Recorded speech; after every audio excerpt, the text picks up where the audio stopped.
Selamat datang di channel Audiobook Indonesia.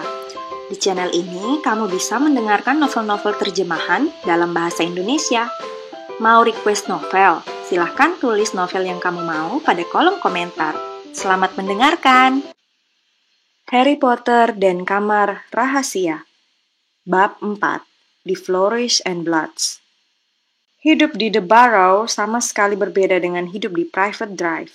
Keluarga Dursley menghendaki segalanya rapi dan teratur. Rumah keluarga Weasley penuh dengan hal-hal aneh dan tak terduga.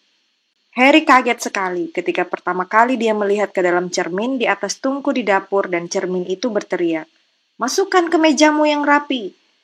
Hantu di loteng melolong dan menjatuhkan pipa setiap kali dia merasa suasana terlalu sepi, dan ledakan-ledakan kecil dari kamar Fred dan George dianggap normal.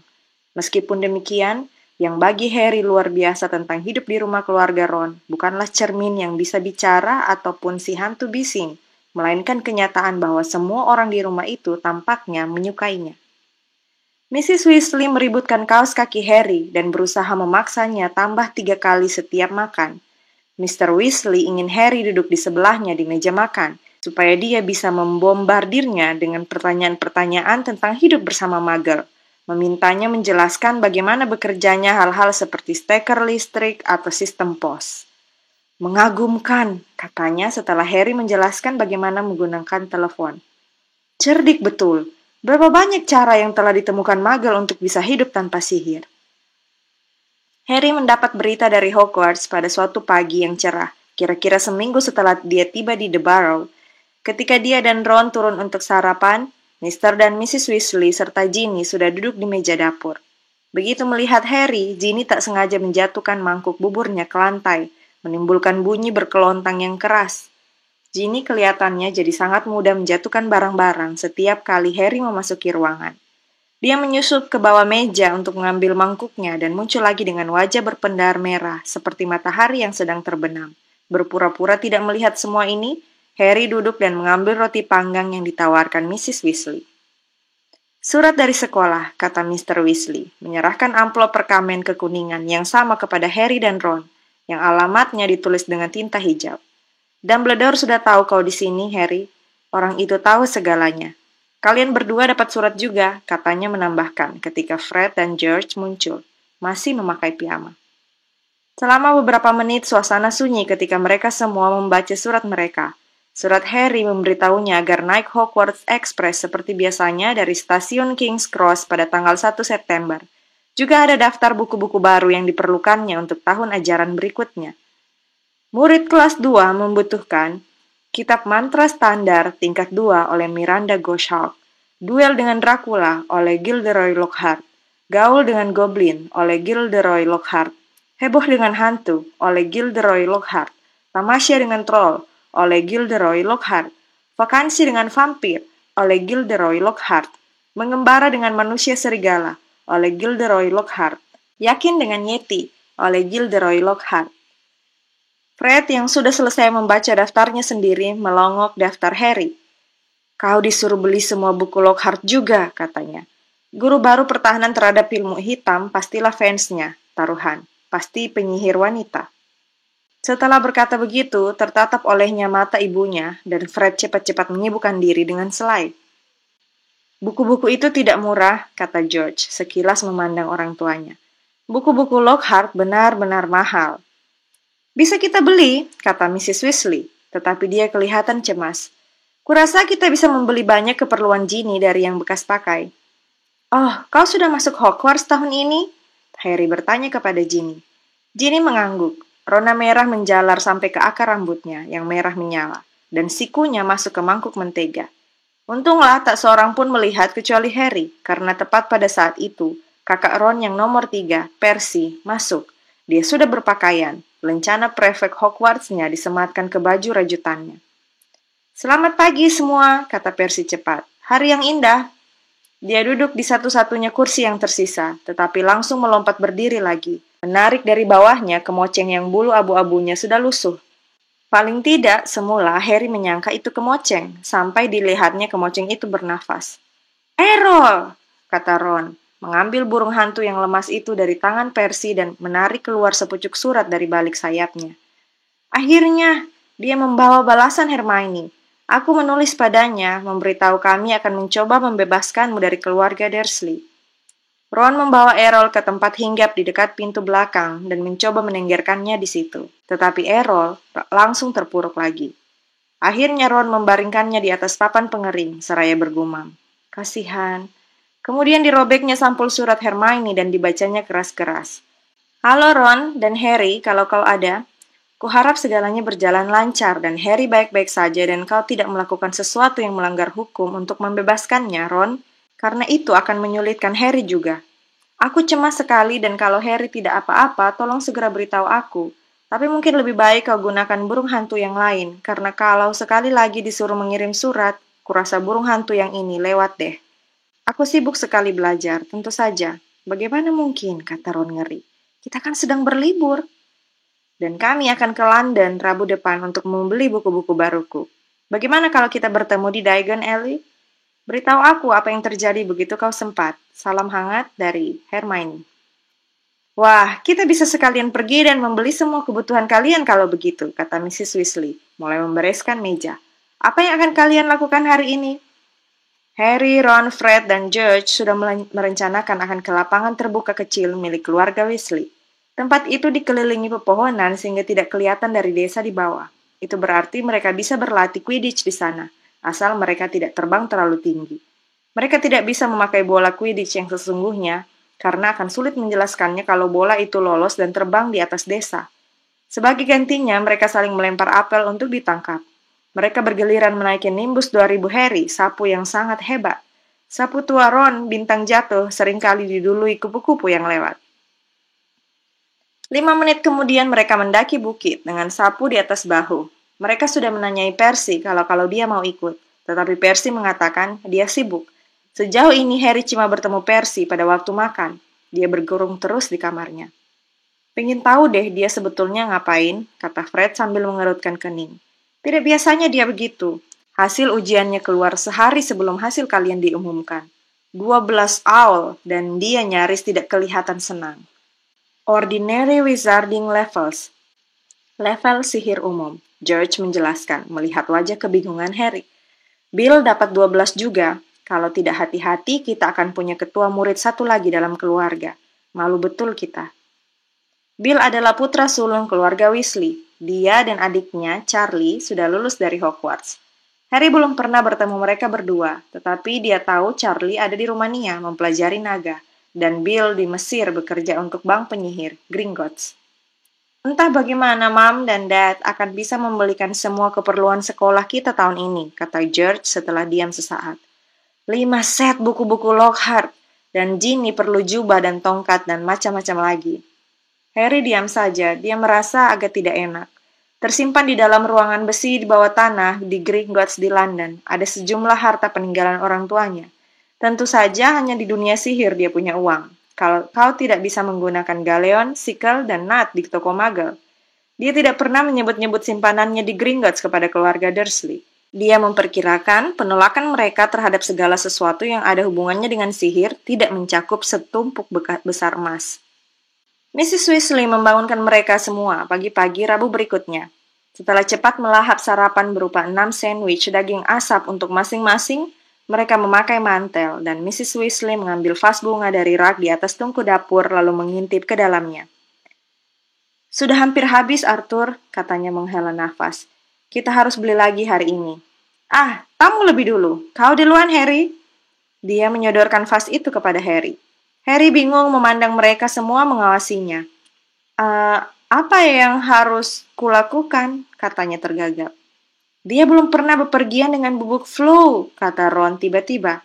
Sorry Harry, aku lupa. Belum pernah, kata Mr. Weasley. Jadi bagaimana kau sampai di Diagon Alley untuk membeli keperluan sekolahmu tahun lalu? Oh, aku naik kereta bawah tanah. Oh ya, kata Mr. Weasley ingin tahu. Apa ada eskapator? Bagaimana caranya? Oh, tidak sekarang, Arthur, kata Mrs. Weasley. Bubuk flu jauh lebih cepat, nak. Tapi entahlah, kalau kau belum pernah.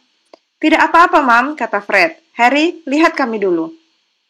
Fred mengambil sejumput bubuk berkilau dari vas bunga, melangkah ke perapian dan menaburkan bubuk itu ke nyala api. Dengan deru keras api berubah menjadi hijau zamrud dan menjulang lebih tinggi dari Fred, yang melangkah ke dalamnya sambil berteriak, "Dagon, Ellie!" dan langsung menghilang. "Ngomongnya harus jelas, nak," Mrs. Weasley memberitahu Harry.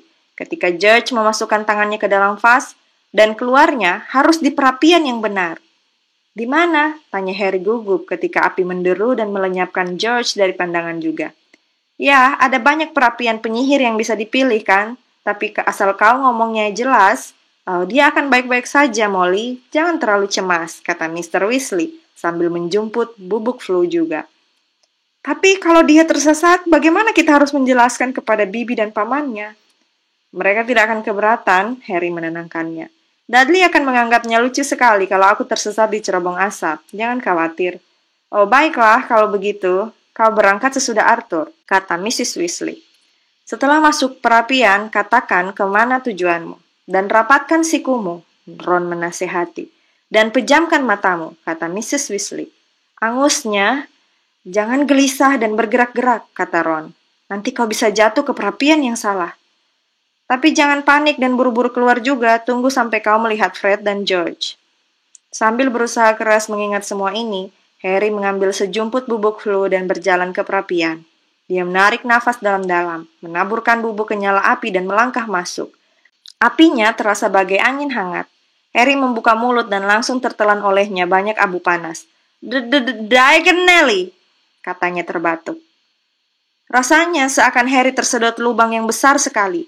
Dia seperti berpusar sangat cepat. Deru keras memekakan telinganya.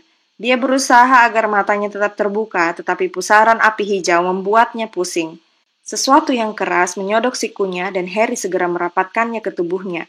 Masih terus berpusar. Terus, sekarang rasanya ada tangan-tangan dingin menampar mukanya. Mengintip lewat kacamatanya, dilihatnya samar-samar serangkaian perapian dan sekilas-sekilas tampak ruangan di baliknya. Sandwich daging asapnya bergolak di dalam perutnya. Dia memejamkan lagi matanya, berharap pusaran ini segera berhenti. Dan kemudian, Harry jatuh terjerembab di lantai batu yang dingin dan kacamatanya pecah. Pusing dan memar, berlumur angus, Harry dengan amat hati-hati bangun, memegangi kacamata ke depan matanya. Dia sendirian, tetapi di mana dia? Dia sama sekali tidak tahu. Yang dia tahu hanyalah dia berdiri di perapian baru, di tempat yang kelihatannya toko sihir besar dengan penerangan remang-remang. Tapi tak satu pun barang-barang yang dijual di sini akan masuk dalam daftar sekolah Hogwarts. Sebuah kotak kaca di dekat Harry berisi tangan keriput di atas bantal, satu pak kartu bernoda darah, dan sebuah mata kaca mendelik. Topeng-topeng menyeramkan menyeringai dari dinding. Tulang-tulang manusia berbagai bentuk dan ukuran bertebaran di meja panjang, dan peralatan berpaku tajam berkarat bergantungan dari langit-langit. Yang lebih parah lagi, jalan sempit yang bisa dilihat Harry lewat kaca toko yang berdebu, jelas bukan Diagon Alley. Lebih cepat dia meninggalkan tempat ini, lebih baik. Dengan hidung masih perih gara-gara jatuh menghantam lantai perapian tadi, Harry berjalan cepat tanpa suara menuju pintu. Tetapi belum lagi separuh jalan, dua orang muncul di balik kaca, dan salah satunya orang terakhir yang ingin ditemui Harry pada saat dia sedang tersesat, berlumur angus dan kacamatanya pecah.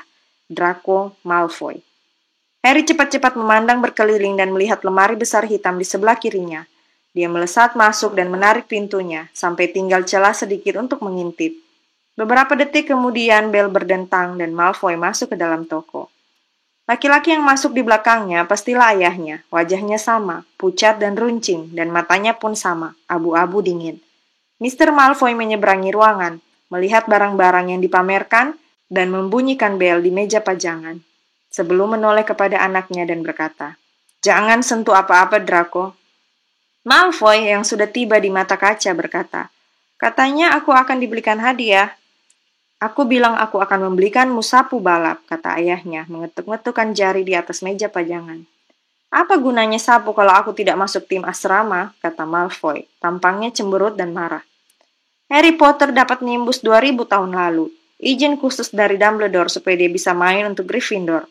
Padahal sih dia tidak hebat-hebat amat, cuma karena dia terkenal saja, terkenal gara-gara punya bekas luka konyol di dahinya." Malfoy membungkuk mengamati rak penuh tengkorak. Semua menganggapnya pintar. Potter yang hebat dengan bekas luka dan sapunya. Kau sudah menceritakannya padaku paling tidak 12 kali, kata Mr. Malfoy dengan pandangan yang menyuruhnya diam. Dan kuingatkan kau bahwa tidaklah bijaksana memperlihatkan bahwa kau kurang menyukai Potter, mengingat sebagian besar bangsa kita menganggapnya sebagai pahlawan yang membuat pangeran kegelapan menghilang. Ah, Mr. Borgin. Seorang laki-laki tua bungkuk muncul di belakang meja, menyekar rambutnya yang berminyak dari wajahnya. Mr. Malfoy, senang sekali bertemu Anda lagi, kata Mr. Borgin dengan suara selicin rambutnya. Gembira, dan Tuan Muda Malfoy juga sungguh menyenangkan. Apa yang bisa saya bantu? Harus saya tunjukkan kepada Anda baru datang hari ini, dan harganya pun sangat bersaing. Aku tidak mau beli hari ini, Mr. Borgin, tapi jual, kata Mr. Malfoy. Jual? Senyum agak memudar dari wajah Mr. Borgin. Kau sudah dengar tentunya bahwa kementerian melakukan razia lagi, kata Mr. Malfoy mengeluarkan gulungan perkamen dari saku dalamnya dan membukanya untuk dibaca Mr. Borgin. Aku punya beberapa barang di rumah yang bisa bikin aku malu kalau kementerian datang. Mr. Borgin menjepitkan kacamata tanpa gagang ke hidungnya dan membacanya. Kementerian tidak akan menyusahkan Anda, Sir, tentunya. Mr. Malfoy mencibir. Aku belum didatangi, nama Malfoy masih dihormati, tapi kementerian semakin suka mencampuri urusan orang lain. Ada desas-desus tentang adanya undang-undang perlindungan magel baru. Tak diragukan lagi si kutu busuk goblok pencinta magel Arthur Weasley berada di belakang semua ini. Harry berang sekali. Dan seperti yang kau lihat, beberapa racun ini bisa kelihatan. Saya mengerti, Sir, tentu saja, kata Mr. Borgin. Coba saya lihat. Boleh aku beli itu? Sela Draco menunjuk tangan keriput di bantal. Ah, tangan kemuliaan, kata Mr. Borgin meninggalkan daftar Mr. Malfoy dan bergegas mendatangi Draco. Taruh lilin dan lilin ini hanya akan memberikan cahaya kepada pemegangnya, sahabat terbaik para pencuri dan penjara. Selera anak Anda hebat, Sir. Kuharap anakku akan jadi lebih dari sekedar pencuri atau penjara, Borgin, kata Mr. Malfoy dingin, dan Mr. Borgin buru-buru berkata, Tidak menyindir, Sir. Tidak bermaksud menyindir. Meskipun kalau angka-angkanya tidak bertambah baik, kata Mr. Malfoy lebih dingin lagi. Mungkin dia hanya pantas jadi pencuri dan penjara. Bukan salahku, bantah Draco. Semua guru punya anak emas, si Hermione Granger. Kukira kau akan malu bahwa anak perempuan yang bukan berasal dari keluarga sihir mengalahkanmu dalam semua ujian, tukas Mr. Malfoy. Hah! Kata Harry dalam hati, senang melihat Draco kelihatan malu dan marah. Di semua tempat sama, kata Mr. Borgin dengan suaranya yang licin. Darah penyihir nilainya sudah berkurang di mana-mana. Bagiku tidak, kata Mr. Malfoy, cuping hidung panjangnya mekar. Tidak, Sir. Bagi saya juga tidak, Sir, kata Mr. Borgin membungkuk rendah. Kalau begitu, mungkin kita bisa kembali ke daftarku, kata Mr. Malfoy pendek. Aku agak terburu-buru, Borgin. Aku ada urusan penting di tempat lain hari ini. Mereka mulai tawar-menawar. Harry mengawasi dengan cemas ketika Draco semakin lama semakin dekat ke tempat persembunyiannya, melihat-lihat barang-barang yang dijual. Dia berhenti untuk mengamati gulungan tali panjang untuk menggantung orang dan membaca sambil menyeringai kartu yang disandarkan pada kalung opal yang bagus sekali. Hati-hati, jangan sentuh, dikutuk. Sampai hari ini sudah minta korban 19 magel pemiliknya. Draco berbalik dan melihat lemari persis di depannya. Dia mendekat, mengelurkan tangannya ke pegangan pintu. Baik, kata Mr. Malfoy di meja pajangan. Ayo, Draco. Harry menyeka dahinya ke lengan bajunya ketika Draco berbalik. Selamat siang, Mr. Borgin. Kutunggu kau di rumah besok untuk mengambil barang-barang itu. Begitu pintu tertutup, Mr. Borgin meninggalkan sopan santunnya. Selamat siang sendiri saja, Mr. Malfoy. Dan jika cerita yang beredar benar, kau boleh menjual setengah dari yang kau sembunyikan di istanamu. Sambil menggerutu sebal, Mr. Borgin menghilang ke ruang belakang. Harry menunggu selama semenit. Siapa tahu dia muncul lagi. Kemudian, sepelan mungkin dia menyelinap keluar dari lemari, melewati kotak-kotak kaca dan keluar lewat pintu toko. Sambil menempelkan kacamatanya yang pecah ke wajahnya, Harry memandang berkeliling. Dia berada di jalan kecil kumuh berisi toko-toko yang semuanya menjual barang-barang untuk ilmu hitam. Toko yang baru saja ditinggalkannya, Borgin dan Burkes, kelihatannya yang paling besar. Tapi di seberangnya ada etalase yang memajang kepala-kepala yang sudah mengerut mengerikan. Dan di dua toko sesudahnya ada kandang besar berisi banyak laba-laba raksasa yang berjalan ke sana kemari. Dua penyihir laki-laki kumal mengawasinya dari bayang-bayang pintu, seraya saling bergumam. Dengan gelisah Harry berjalan, memegangi kacamatanya selurus mungkin dan berharap bisa menemukan jalan keluar dari tempat ini. Papan nama kusam yang tergantung di atas toko yang menjual lilin beracun memberitahunya bahwa dia berada di Knockturn Alley. Ini tidak membantu, karena Harry belum pernah mendengar nama tempat ini. Rupanya dia tidak bicara cukup jelas gara-gara mulutnya penuh abu sewaktu berada di perapian keluarga Weasley. Harry berusaha tetap tenang dan memikirkan apa yang akan dilakukannya. Tidak tersesat karena, kata suara di telinganya membuatnya terlonjak. Seorang nenek sihir berada di depannya, membawa nampan yang kelihatannya berisi kuku-kuku utuh manusia. Dia menyeringai kepada Harry, memamerkan gigi-giginya yang berlumut. Harry mundur. Aku tidak apa-apa, terima kasih, katanya. Aku cuma... Harry, sedang apa kau di sini? Jantung Harry melompat, si nenek sihir juga melompat. Kuku-kuku dari nampannya berjatuhan ke atas kakinya, dan dia mengutuk ketika sosok tinggi besar Hagrid, pengawas binatang liar di Hogwarts, berjalan mendekati mereka. Mata kumbangnya yang hitam berkilat-kilat di atas jenggotnya, dan brewoknya yang lebat. Hagrid, kata Harry berseru parau dengan lega. Aku tersesat, bubuk flu. Hagrid menyambar kerah baju Harry dan menariknya jauh-jauh dari si nenek sihir, menyenggol nampannya sampai jatuh. Teriakan si nenek mengikuti mereka sepanjang jalan kecil yang berkelak-kelok sampai mereka tiba di tempat terang. Harry melihat gedung pualam seputih salju yang dikenalnya di kejauhan, Bank Gringotts. Harry telah membawanya ke Diagon Alley. Kau berantakan, kata Hagrid pedas, mengibas abu dari tubuh Harry begitu kerasnya sampai Harry nyaris tercebur ke dalam tong berisi kotoran naga di luar toko obat. Berkeliaran di Knockturn Alley, kelewatan, tempat yang harus dihindari, Harry. Jangan sampai ada yang lihat kau di sana. Aku sadar itu, kata Harry menunduk ketika Hagrid mau mengibasnya lagi. Sudah kubilang, aku tersesat. Kau sendiri ngapain di sana? Aku sedang mencari pembasmi siput pemakan daging, kata Hagrid geram. Mereka hancurkan kol sekolah. Kau tidak sendirian? Aku menginap di rumah keluarga Weasley, tetapi kami terpisah. Harry menjelaskan, aku harus mencari mereka. Mereka berjalan berdua. Kenapa kau tidak pernah balas suratku? Tanya Hagrid, sementara Harry berlari-lari kecil di sebelahnya. Dia harus melangkah 3 kali untuk mengimbangi setiap langkah besar buat Hagrid. Harry menjelaskan tentang Dobby dan keluarga Dursley. Muggle brengsek, gerutu Hagrid. Kalau aku tahu... Harry! Di sini! Harry mendongak dan melihat Hermione Granger berdiri di undakan putih di atas Gringotts. Dia berlari turun menyongsong mereka. Rambutnya yang lebat berkibar di belakangnya. Kenapa kacamatamu?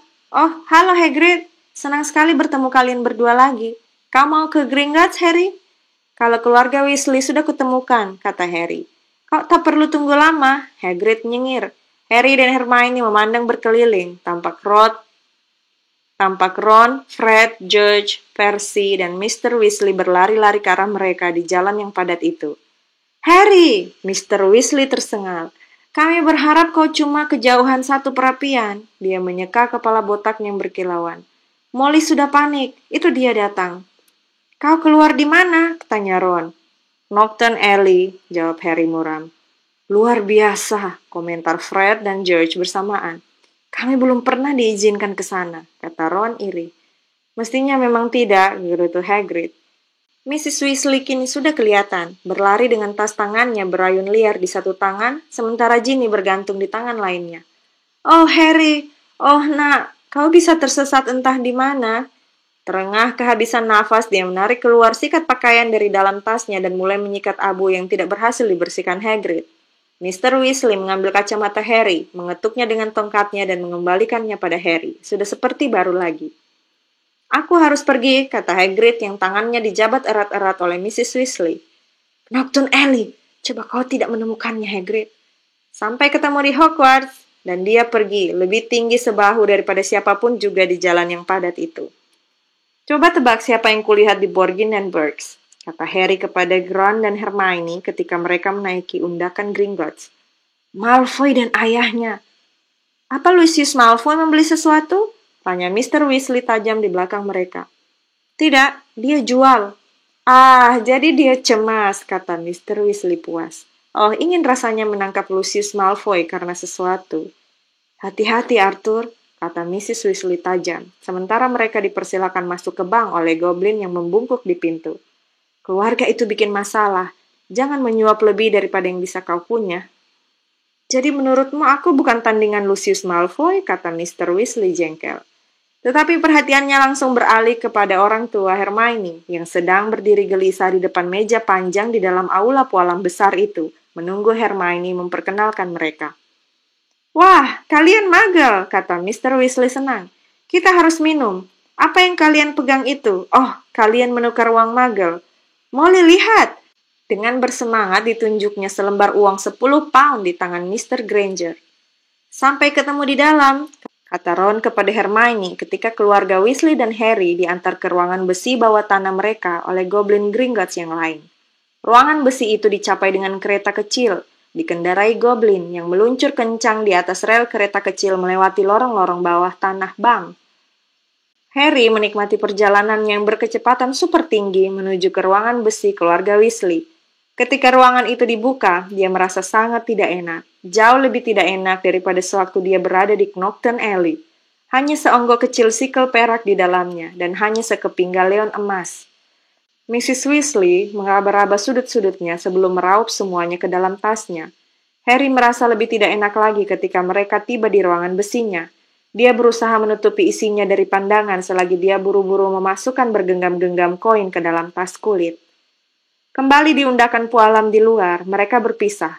Percy bergumam tak jelas bahwa dia perlu pena baru.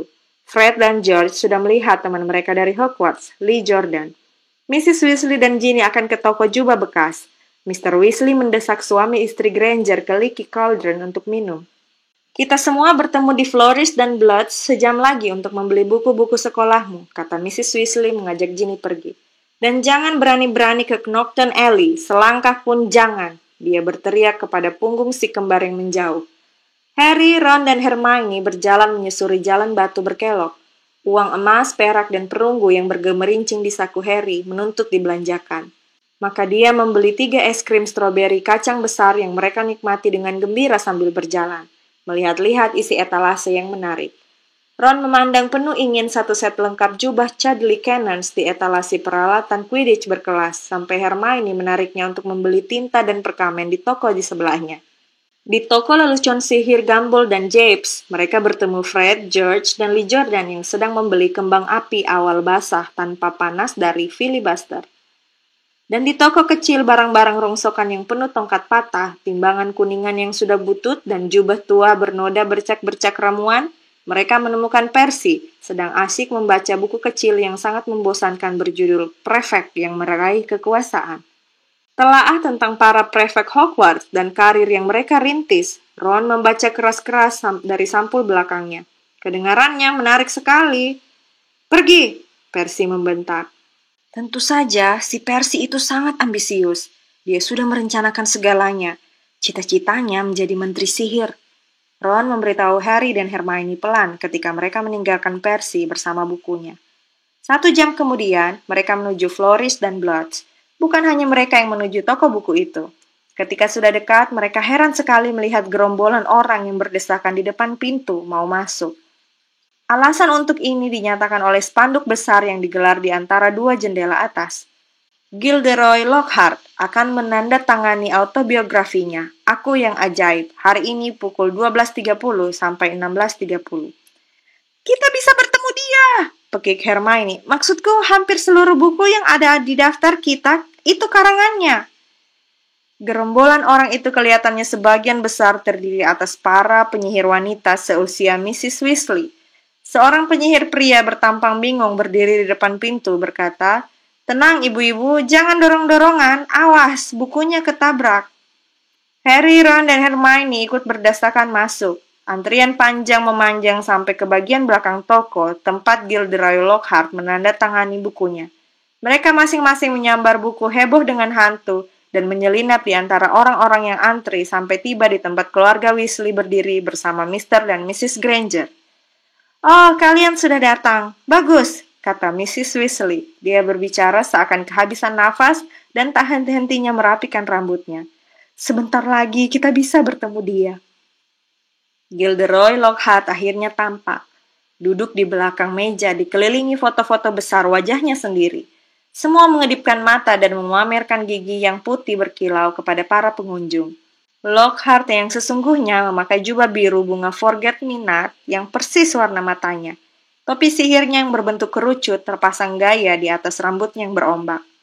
Seorang laki-laki pendek, bertampang menyebalkan melesat ke sana kemari, memotret dengan kamera besar hitam yang setiap kali mengeluarkan asap ungu bersamaan dengan menyalanya lampu blitz yang menyilaukan.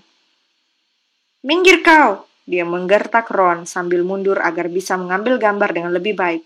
"Ini untuk Daily Prophet." Dasar sok!" gerutu Ron, menggosok kakinya yang tadi diinjak si fotografer. Gilderoy Lockhart mendengarnya. Dia mendongak. Dia melihat Ron, dan kemudian dia melihat Harry. Dia terbelalak, kemudian dia melompat bangun dan berteriak keras. "Tak mungkin, itu Harry Potter!" Kerumunan orang menyibak, berbisik-bisik seru. Lockhart bergegas maju, meraih lengan Harry dan menariknya ke depan. Orang-orang bertepuk tangan. Wajah Harry serasa terbakar ketika Lockhart menjabat tangannya, berpose untuk si fotografer yang memotret gila-gilaan, menyebar asap tebal di atas keluarga Weasley. "Senyum yang lebar, Harry," kata Lockhart sambil memamerkan giginya yang berkilau. "Berdua, kau dan aku layak menghiasi halaman depan." Ketika dia akhirnya melepas tangan Harry, jari-jari Harry nyaris kebas. Dia mencoba menyelinap kembali kepada keluarga Weasley, tetapi Lockhart mengelingkarkan lengannya ke bahu Harry dan menariknya rapat-rapat ke sisinya. "Ibu-ibu dan bapak-bapak," katanya keras, melambaikan tangan agar pengunjung diam. "Sungguh saat yang luar biasa. Saat yang paling tepat bagiku untuk mengumumkan sesuatu yang sudah kusimpan selama beberapa waktu ini. Ketika Harry masuk ke Flourish dan Blotts hari ini, dia hanya ingin membeli autobiografi saya, yang dengan senang hati akan saya hadiahkan kepadanya sekarang, gratis." Orang-orang bertepuk tangan lagi. "Dia sama sekali tak tahu," Lockhart melanjutkan, mengguncang tubuh Harry, membuat kacamatanya melorot ke ujung hidungnya, "bahwa dalam waktu dekat dia sendiri akan mendapatkan jauh lebih banyak daripada buku saya, Aku yang Ajaib. Dia dan teman-teman sekolahnya sebenarnya akan mendapat Aku yang Ajaib sesungguhnya. Ya, ibu-ibu dan bapak-bapak, dengan senang hati dan bangga saya umumkan bahwa bulan September ini saya akan mengisi jabatan guru pertahanan terhadap ilmu hitam di sekolah sihir Hogwarts." Orang-orang bersorak dan bertepuk tangan, dan Harry tahu-tahu dia hadiahi seluruh karya Gilderoy Lockhart. Sedikit terhuyung karena keberatan, dia berhasil menyingkir dari pusat perhatian ke tepi ruangan, tempat Ginny berdiri di sebelah kuali barunya. "Ini untukmu," Harry bergumam kepadanya, menuang buku-bukunya ke dalam kuali Ginny. "Aku akan beli sendiri." "Taruhan, kau pasti senang ya, Potter?" kata suara yang langsung dikenali Harry. Dia menegakkan tubuhnya dan berhadapan dengan Draco Malfoy, yang seperti biasa mencibir. "Harry Potter yang terkenal," kata Malfoy. "Bahkan tak bisa masuk toko buku tanpa muncul di halaman pertama koran." "Jangan ganggu dia tidak menginginkan semua itu," kata Ginny. Ini pertama kalinya dia berbicara di depan Harry. Dia membelalak kepada Malfoy. "Potter, kau punya pacar nih," ejek Malfoy. Wajah Ginny menjadi merah padam. Sementara itu, Ron dan Hermione bersusah payah berusaha mendekati mereka. Keduanya memeluk setumpuk buku Lockhart. "Oh, kau," kata Ron memandang Malfoy, seakan dia sesuatu yang tidak menyenangkan di sol sepatunya. "Pasti kau kaget ketemu Harry di sini, ha?" "Tidak sekaget melihatmu di toko, Weasley," balas Malfoy. "Kurasa orang tuamu akan kelaparan sebulan demi membayar buku-buku itu." Wajah Ron jadi semerah Ginny. Dia menjatuhkan buku-bukunya ke dalam kuali juga dan maju mendekati Malfoy. Tetapi Harry dan Hermione menyambar bagian belakang jaketnya. "Ron," kata Mr. Weasley, berdesakan mendekat bersama Fred dan George. "Sedang apa kau? Gila sekali di sini. Ayo kita keluar." Wah, Arthur Weasley. Ternyata Mr. Malfoy. Dia berdiri dengan tangan di bahu Draco, mencibir dengan cara yang sama. "Lucius," kata Mr. Weasley mengangguk dingin. "Sibuk di kementerian, ku dengar," kata Mr. Malfoy. "Razia terus-terusan. Kuharap mereka membayar uang lembur." Dia meraih ke dalam kuali Ginny dan mengeluarkan, dari antara buku-buku Lockhart yang licin berkilat, buku pengantar transfigurasi bagi pemula yang sudah sangat usang dan kumal. Jelas tidak, katanya. Astaga, buat apa mendapat nama buruk di kalangan para penyihir kalau mereka bahkan tidak membayarmu dengan baik? Mr. Weasley lebih merah padam daripada Ron dan Ginny. Kami punya penilaian yang sangat berbeda tentang apa yang mendatangkan nama buruk bagi penyihir, Malfoy, katanya. Itu jelas, kata Mr. Malfoy, matanya yang pucat ganti menatap Mr. dan Mrs. Granger yang mengawasi dengan khawatir. Melihat teman-teman yang kau pilih, Weasley, kupikir keluargamu sudah tidak bisa terpuruk lebih dalam lagi. Terdengar dentang logam ketika kuali Ginny terbang. Mr. Weasley telah menerjang Mr. Malfoy, membuatnya jatuh ke belakang menabrak rak buku. Berpuluh-puluh buku mantra berat berjatuhan mengenai kepala mereka semua. Terdengar teriakan, "Hajar dia, Dad!" dari Fred dan George. Mrs. Weasley berteriak-teriak, "Jangan, Arthur! Jangan!" Orang banyak bergerak mundur, menabrak lebih banyak rak buku. "Bapak-bapak, jangan berkelahi! Tolong, jangan berkelahi!" seru pegawai toko, dan kemudian lebih keras dari semuanya. "Berhenti! Hei, berhenti!" Hagrid berjalan ke arah mereka di tengah lautan buku. Sekejap saja dia sudah memisahkan Mr. Weasley dan Mr. Malfoy. Bibir Mr. Weasley robek dan mata Mr. Malfoy bengkak tertimpa ensiklopedi jamur payung. Dia masih memegangi buku transfigurasi usang Ginny. Diulurkannya buku itu kepada Ginny, matanya berkilau jahat. "Nih, ambil bukumu. Ini yang paling baik yang bisa dibelikan ayahmu." Melepas diri dari pegangan Hagrid, dia memberi isyarat kepada Draco dan meninggalkan toko. "Kau seharusnya jangan acuhkan dia, Arthur," kata Hagrid, nyaris mengangkat Mr. Weasley yang sedang merapikan jubahnya. "Jahat sekali, seluruh keluarga, semua orang tahu. Malfoy tak layak didengarkan. Darah jelek itu penyebabnya. Ayo, kita keluar dari sini." Si pegawai toko kelihatannya ingin mencegah mereka pergi, tetapi tingginya tak sampai sepinggang Hagrid. Jadi dia memutuskan lebih baik diam saja. Mereka bergegas ke jalan. Suami istri Granger gemetar ketakutan dan Mrs. Weasley bukan main marahnya. "Contoh bagus untuk anak-anakmu, berkelahi di depan umum. Entah apa pendapat Gilderoy Lockhart." "Dia senang," kata Fred. "Apa Mam tidak mendengarnya ketika dia keluar?" Dia bertanya kepada wartawan Daily Prophet apakah dia bisa memasukkan perkelahian itu dalam tulisannya. Katanya untuk publisitas. Tetapi rombongan yang kembali ke perapian di Leaky Cauldron adalah rombongan yang lesu. Dari tempat itu, Harry, keluarga Weasley, dan semua belanjaan mereka akan pulang ke The Barrow menggunakan bubuk flu. Mereka mengucapkan selamat tinggal kepada keluarga Granger yang akan meninggalkan rumah minum itu menuju ke jalan Muggle di sisi yang lain. Mr. Weasley sudah mulai bertanya kepada mereka bagaimana cara halte bus beroperasi, tetapi cepat-cepat berhenti ketika melihat tampang Mrs. Weasley. Harry membuka kacamatanya dan menyimpannya dengan aman di dalam sakunya sebelum menjemput bubuk flu. Ini jelas bukan cara bepergian favoritnya. Terima kasih sudah mendengarkan audiobook Indonesia. Jangan lupa untuk like, komen, dan subscribe ya. Jika kamu tidak ingin ketinggalan bagian novel berikutnya, silahkan klik tombol lonceng pada bagian bawah video ini.